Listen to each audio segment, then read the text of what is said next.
রব বলে আমি চাই না আমার বান্দা জাহান্নামে যাক, আমি চাই না আমার বান্দা জাহান্নামে যাক। ও পৃথিবীর মানুষ, তোরা কি মায়ের ভালোবাসা দেখিসনি?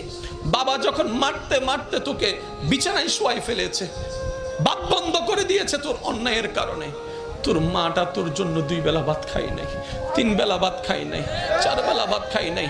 তোকে মারতে যখন নিয়েছে, তোর মা এসে তোর পিঠের উপরে এমন ভাবে তোকে জড়াই ধরেছে, তোর বাবার প্রত্যেকটা আঘাত তোর পিঠে পড়ার যেগুলা তোর মা এই পিঠের মধ্যে আপন করে নিয়েছে।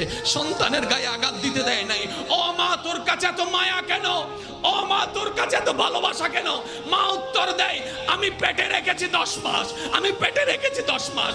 রাতকে দিন মনে হয় নাই, দিনকে রাত মনে হয় নাই। কষ্টের পর কষ্ট করেছি, আমার বমির উদ্বেগ হয়েছে, বমি হয় নাই, বমির উদ্বেগ হয়েছে। সেই কষ্টটা আমি সন্তান তোর চেহারার দিকে তাকিয়ে সহ্য করে নিয়েছি। খাবারের স্বাদ চলে গিয়েছে, তারপরও মেনে নিয়েছি। আমি ডান কাত হতে পারি নাই, বাম কাত হতে পারি নাই, তারপর আমি কষ্ট সহ্য করে নিয়েছি। আমি প্রস্রাব পায়খানা করতে পারি নাই তুই পেটে থাকার পরে, বড় হওয়ার পরে, কারণ তুই আমার সন্তান, তোর জন্য আমি সেটা মেনে নিয়েছি। শেষ পর্যায়ে জানিস রে বাবা, এমন পর্যন্ত হয়েছে তুই বাঁচবি না হয় আমি বাঁচবো। ডাক্তার বলে 2 জন থেকে যে কোনো একজনকে বাঁচা যাবে। আমি মা সেই দিন বলেছিলাম, ডাক্তার রে, আমার বাঁচার দরকার নাই, আমার সোনার মানিককে বাঁচাও, আমার সোনার মানিককে বাঁচাও, আমার কলিজার দনকে বাঁচাও, আমার সন্তানকে বাঁচাও। ডাক্তার বলে, ও মা, তুমি বাঁচলে তো আজও সন্তান আসবে, তুমি বাঁচলে তো অনেক সন্তান আসবে। মা উত্তরে বলেছিল, ডাক্তার মশাই, আমি তো সূর্য দেখেছি, আমি তো চন্দ্র দেখেছি, আমি তো আকাশ দেখেছি, আমি তো বাতাস দেখেছি, আমি তো দুনিয়া দেখেছি। আমার বাবা, আমার মা কিচ্ছু দেখে নাই, আমার সন্তান কিছু দেখে নাই, আমার কলিজা কিছু দেখে নাই। আমি মা নিজে বাঁচার জন্য পাষাণের মতো সন্তানকে মারতে পারবো না, সন্তানকে মারতে পারবো না, সন্তানকে মারতে পারবো না।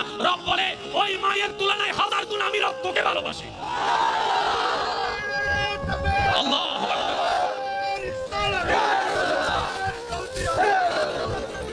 আল্লাহ, ও গো আল্লাহ, ক্ষমা করে দাও।